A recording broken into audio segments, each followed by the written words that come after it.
Hello, I'm Marvin Hatchett, manager of the Dummy Calibration Lab here at the Vehicle Research Center.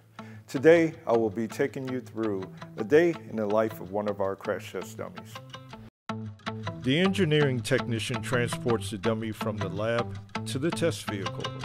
Then he loads the dummy into the driver's seat and manipulates the dummy until he is in the initial seating position. Now we can frame and focus cameras, plug in all the electrical components, and ensure all the routing of the cables is secure.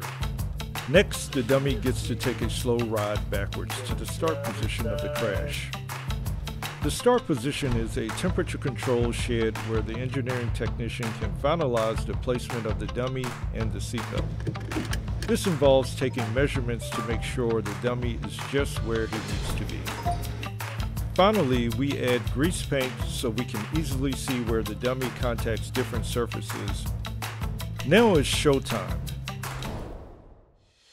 Today's test is an updated moderate overlap test of a Nissan Sentra. Let's watch.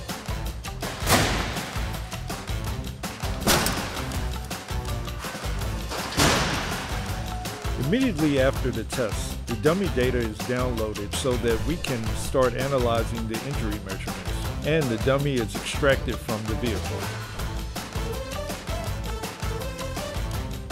Then we return the dummy to the calibration lab.